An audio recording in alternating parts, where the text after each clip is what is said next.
Hey, thanks everybody.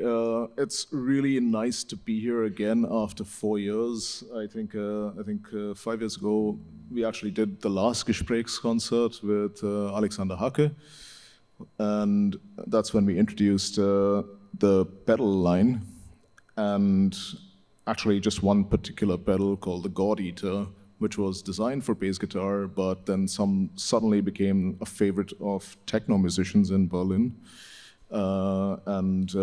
Yeah, such is life. Sometimes you just don't like, you don't know what's going to happen with the things that you build, and that became a really big factor for us in COVID because everything was shut. India was under a lockdown, and we spent some time thinking as well, with the help of an industrial designer named Ronak in Bombay, who just really came to us with a very original idea about what the pedals could look like, and that made us also think what we want to build as a pedal brand from India, because there's not so many of us. Actually, I don't think there's anybody else building pedals in India right now. And we are very fortunate that through distribution and through the support of artists, we've actually managed to work with some of the artists we love and that they use our things. But we want to do a little more. So I'm gonna let Aaron play. Some of you might know our pedals already, but for those who don't, I don't know, does anybody know our pedals already? Are there pedal users? Okay, I see one and a couple of others here. But yeah, we'll just go through everything once. Most are new versions and improvements on older ones, but there's a couple of new things that we want to show you. And we also decided, after building a lot of Eurorack, said maybe it's time that we do something that's synthesized but not Eurorack. So we'll talk about this as well for a few minutes. I'm going to give it over to Aaron, and then I will talk about each one very briefly. We'll start with the Pit Viper, which is a classic overdrive with a lot of bite to it.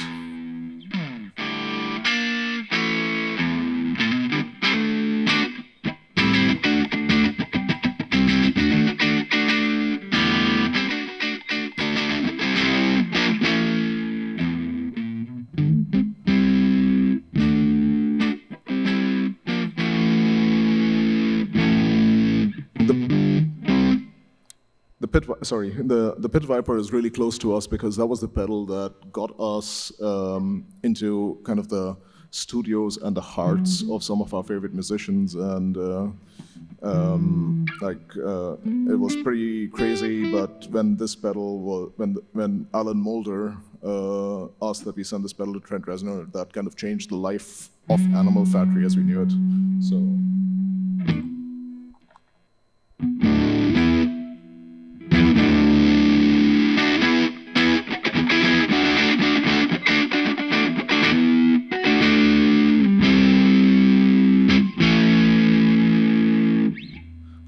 After this, I'm going to show you the very first pedal that we built. Was a very vicious fuzz called Chemical Burn, and the reason I made the Chemical Burn is I needed a fuzz that sounded like a chemical burn, and that is this one. Just everybody, I hope you're wearing diapers.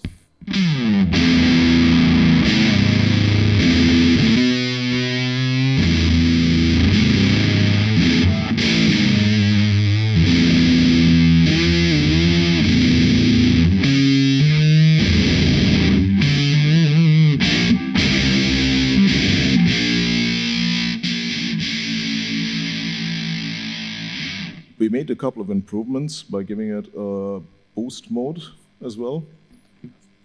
This is the boost mode, but if you want to go into classic amplifier, it can also work very nicely with a clean amp.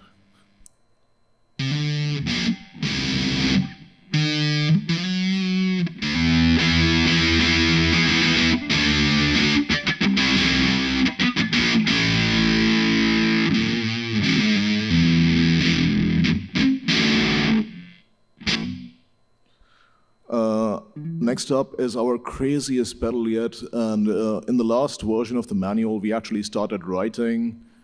We don't know what it does, so just play it and figure it out. So the controls are rum, voodoo, life, death, burial, and there's a volume knob. So we can just try this now.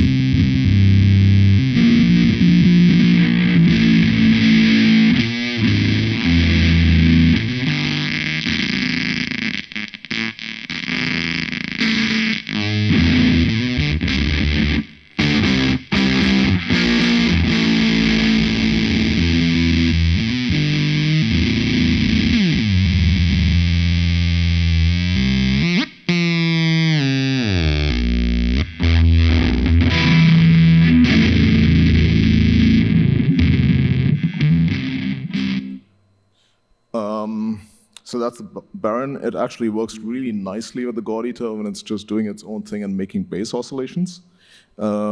This is the version 3 and the final version. Actually, the whole idea for us to design these pedals was to make the ultimate version of the pedal. So I don't want to be one of those companies that keeps doing a version update and another version update. So you buy one thing and in 6 months there's a new one out. So you have to keep in mind that all of this that we're showing you right now is still in prototype mode. So we are still about 3 months away from actual production. The final thing will look a little different with new designs and everything. But this is kind of where the sound is going. So we added a mixer to the Gaudita. So you can use the clean with the dirty. So you have like the classic bass sound, and then you can push it a little harder.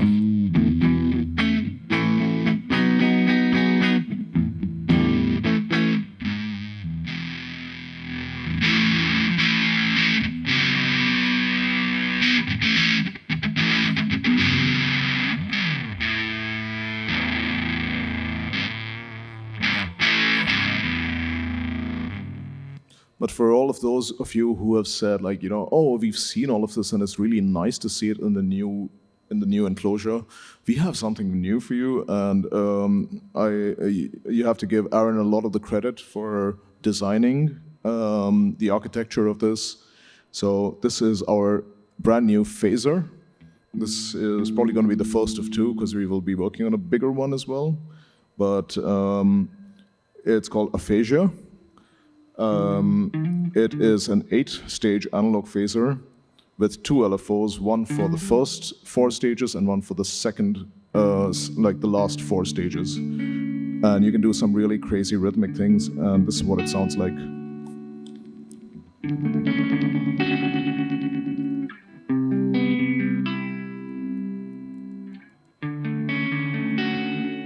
So I'm turning up the LFO fast.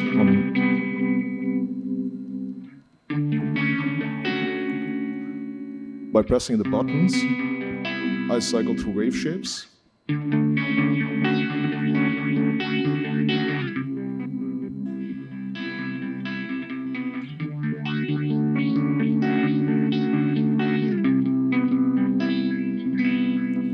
And then you can also shut off just one and use only 4 stages as a 4-stage phaser.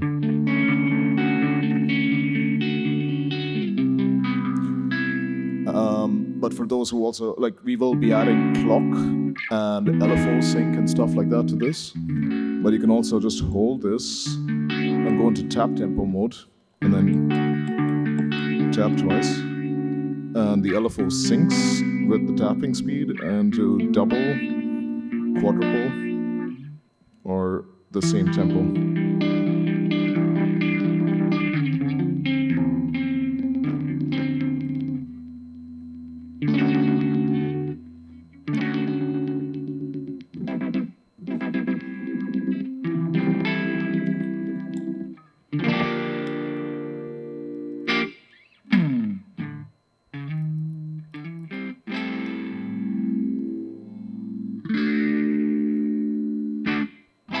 It converts internally to 18 volts, so you have very high headroom.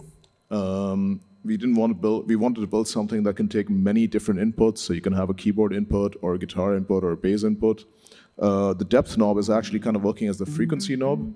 The higher you turn it up, the deeper the bass frequencies go. And just now, I'm just going to show you really quickly what these pedals sound like on the MFB Tons Bear, which is kind of my favorite drum machine.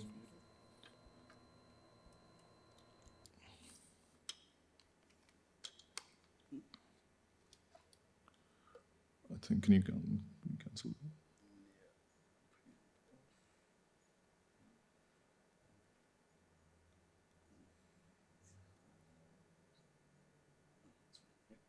Cab is off?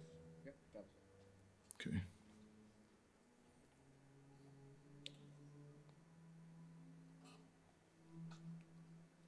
It's off. Sorry.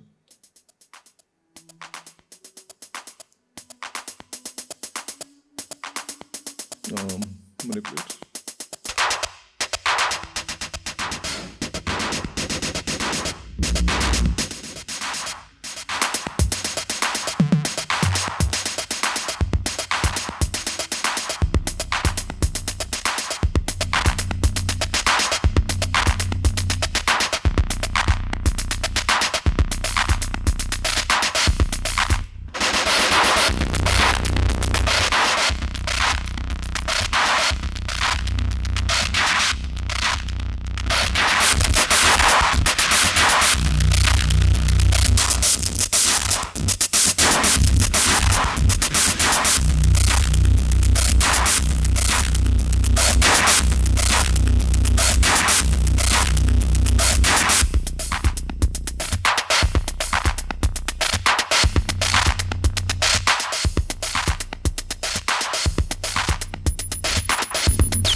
So that's a short synth demo. I don't know if it was that what you're expecting, but just like we really just planned this like very briefly.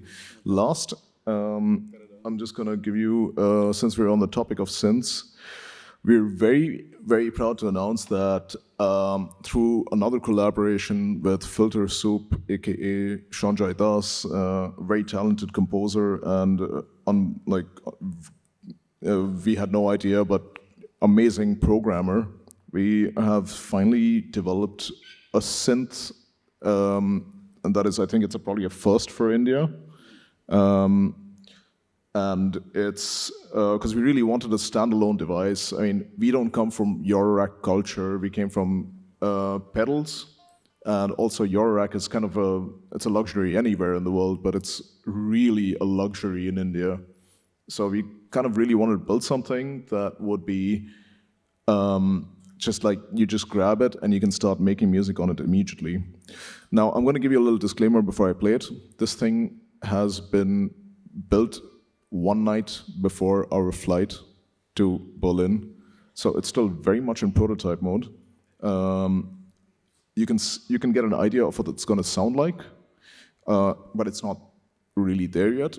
I think it's going to be fantastic when it's done, but I'm loving it already. So this is what it sounds like through our coma reactor delay. What? Oh yeah, it's this one. So right now I'm just using it as a drone synth, and then I'll show you this. Keyboard players are gonna hate me because I'm not a keyboard player, and I really like the way this looks, because maybe we'll change it if I listen to everybody else.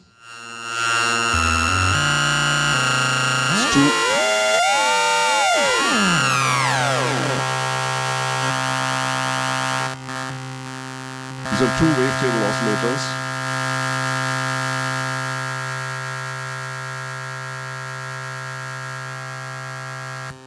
And the interesting thing about the synthesizer is that it doesn't really follow any conventional. It kind of has no filter, which is the one thing we kind of want to get rid of. So it's just like oscillators, 2 wavetable oscillators with wave morphing. So let me just turn on one of them.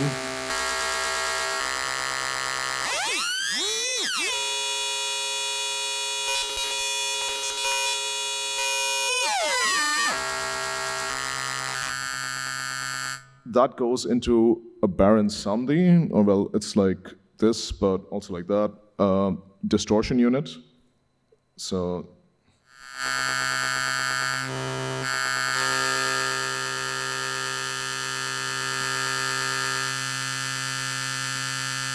let me turn on the second oscillator, but I'm going to set it to FM, so it's audio rate modulating the first one.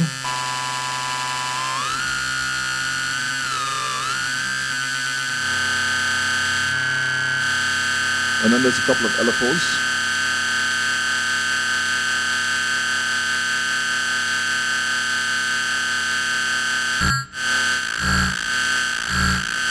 Now I'm just sending the direction of the LFOs to add feedback from one of 2 feedback loops.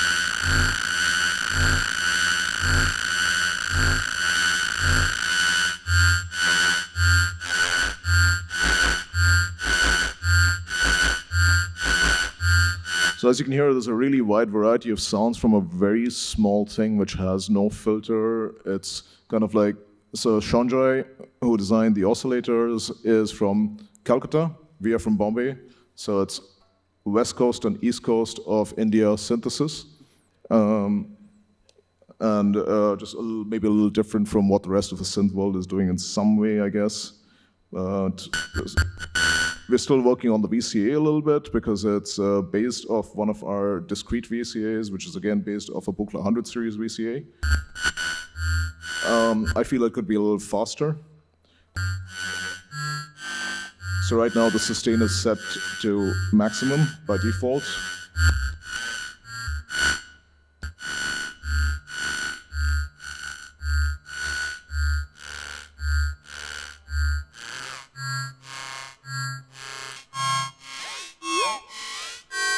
And I'm just going to turn up the coma reactor once.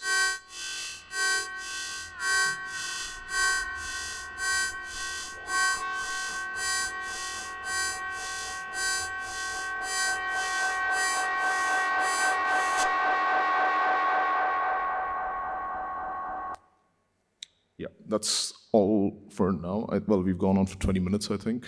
So I think we have to end now. And we're open for questions.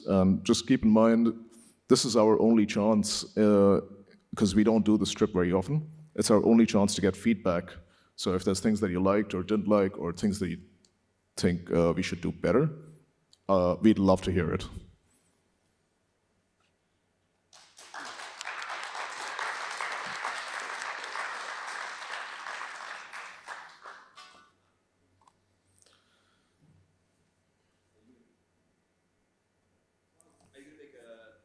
Eurorack version of that new phaser?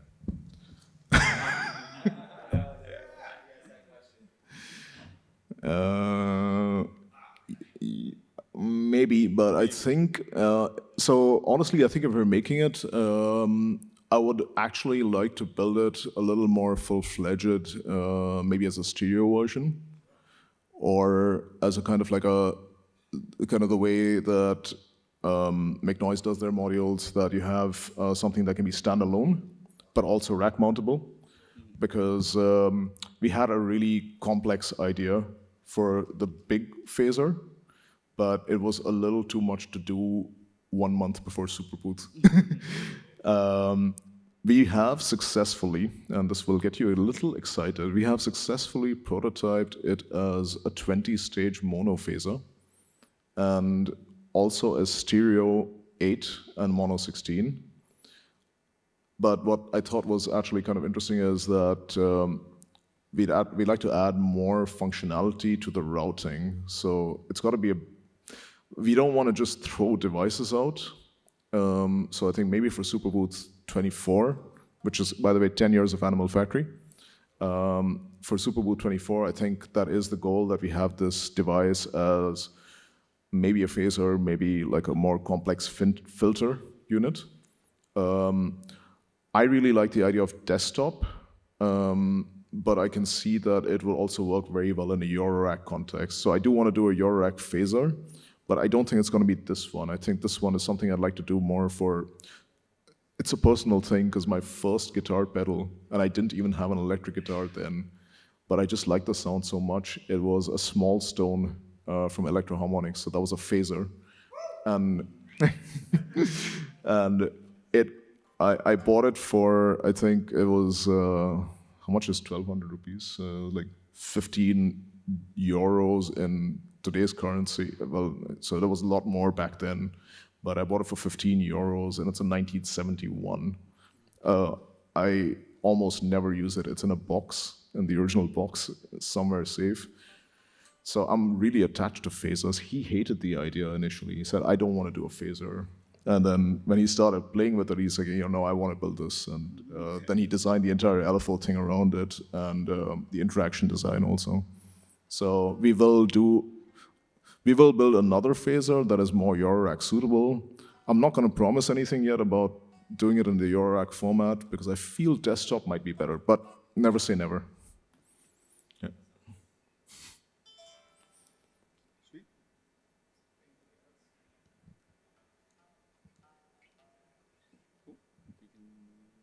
So I have a little question. Okay.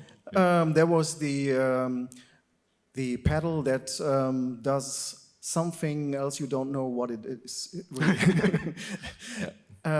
With the Tanzbär, there were sometimes melodies or bass lines you created. Was this just the effect, or was it from Tanzbär? Well, should I turn it on again? Okay.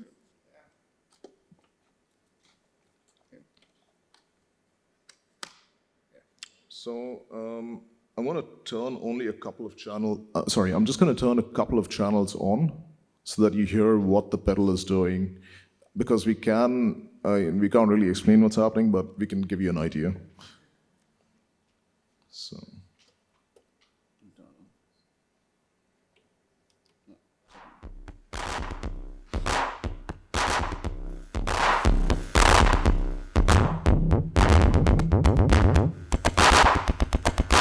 So right now you've got a pretty basic drum rhythm. I'll reduce the decay as well a little bit so that you can hear what's happening a little more clearly. And so I'm going to speak over this, but this is kind of a gain knob, so it adds distortion. This is, let's start with the most normal setting actually. So this is a tone control, so it goes from low cut to notch to low cut again, but this low cut can oscillate in the low frequencies. So it's not an octaver, but it's enhancing the low end. That's the best way I can describe it. It's kind of like, you know, if your sound has died and gone into the ground, then this thing goes after it. It's like a death spirit, and then it just pushes it deeper inside, just to make sure it stays buried and the soul of your sound doesn't wander around. Because the thing is with this, with the new function here, okay, so this is a gate. so you can really kill the high end. But what it's actually doing is it's kind of like an impedance reduction thing in the middle of the circuit.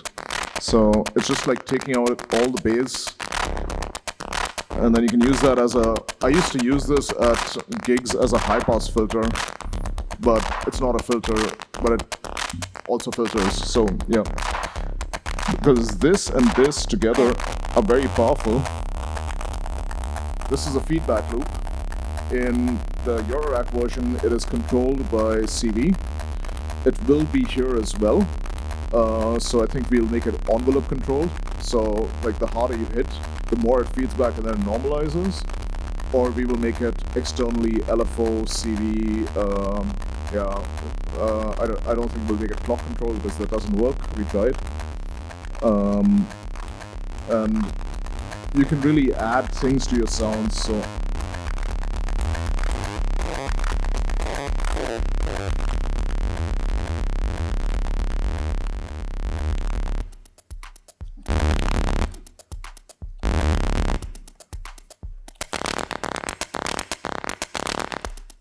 yeah.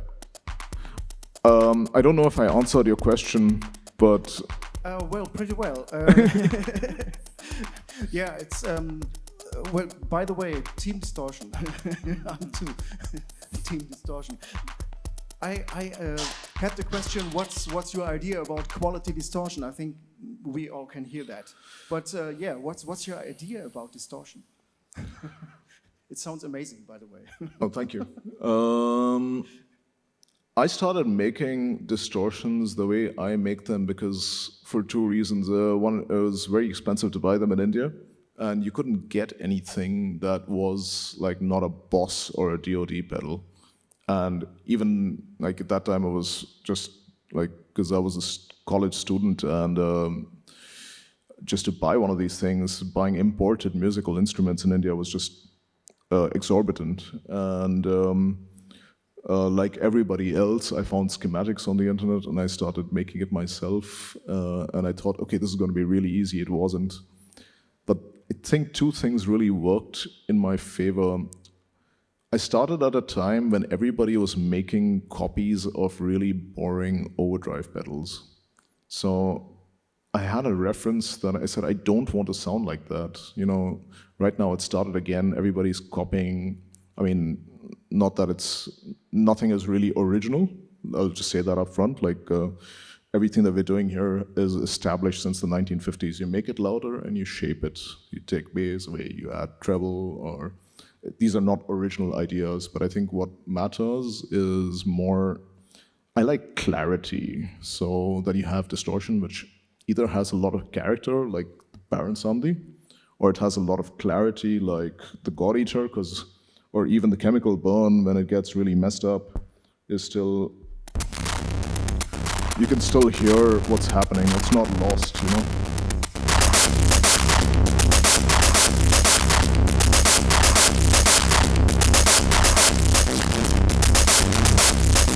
So you're kind of using distortion as a tool, as an instrument in itself, and not like as an effect, I guess. And even like on the God Eater, you can hear everything despite the bass being extreme. So like,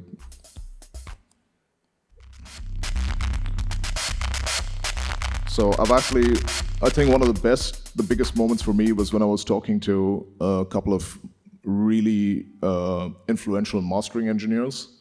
Like, so Alan Moulder's album changed my life, I think, because he did almost all of the 90s alternative rock albums from Smashing Pumpkins to Nine Inch Nails. And when he said that he uses the pit viper on on any part that needs to cut through. If it isn't sounding right, he puts the pit viper and it's fine. And Caesar Edmonds, who works in the same studio, he has two God Eaters, and he says, I need two of each because I send the entire master bus through that. And yeah, and like this guy is doing St. Vincent, and he's doing Queens of the Stone Age, and I'm just like, wow, because I wouldn't do that with a lot of normal distortions because it just gets muddy and stuff. So it's kind of, you want to be very extreme. I like raw sounds. And then but I have to be able to hear everything. So if there's a hi-hat playing in the background, it shouldn't be lost, I guess. And that's the best way I can describe it.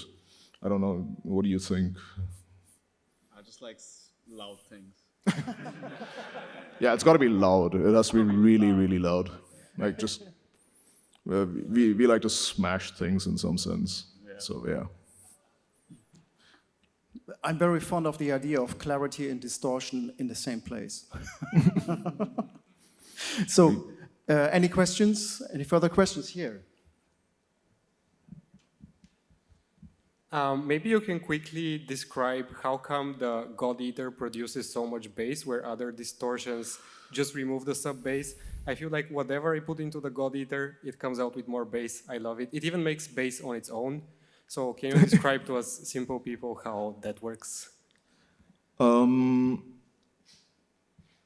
Sure. I think so.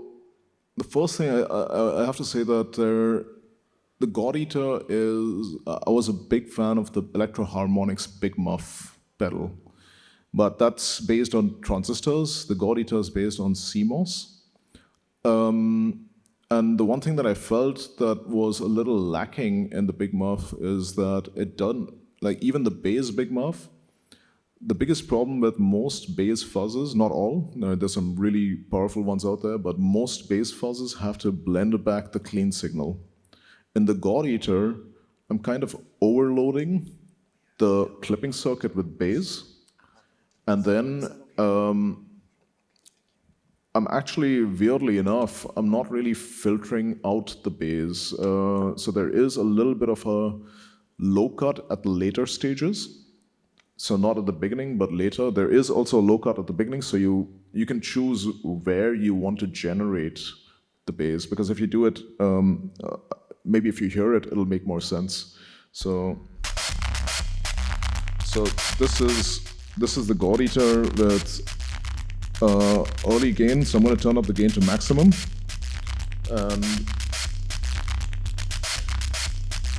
This is with the input bass full. If I turn it up, you can hear that it's not as full as before. So like we kind of like get rid of the subs at this stage, and it just tightens up a bit. And this is later. By the way, this knob is moving backwards, so more bass, less bass. It's a little confusing, but we'll fix it in the production version, I promise, because you told me earlier you're going to get one.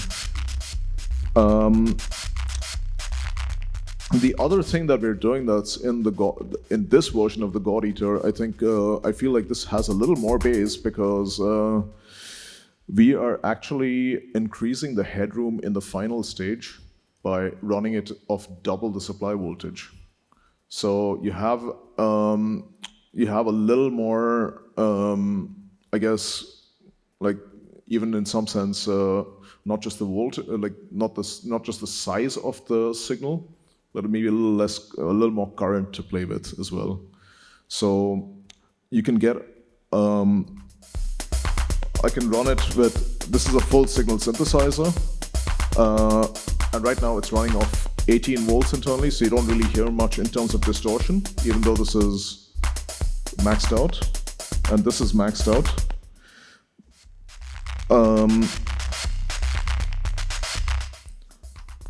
But basically, it's really in the distortion circuit that I am saturating in like all the way down. So a lot of distortion circuits saturate above 800 Hertz. I'm not removing any of that signal earlier and just filtering it out later a little bit. Did that make sense? Okay, great. All right, thanks.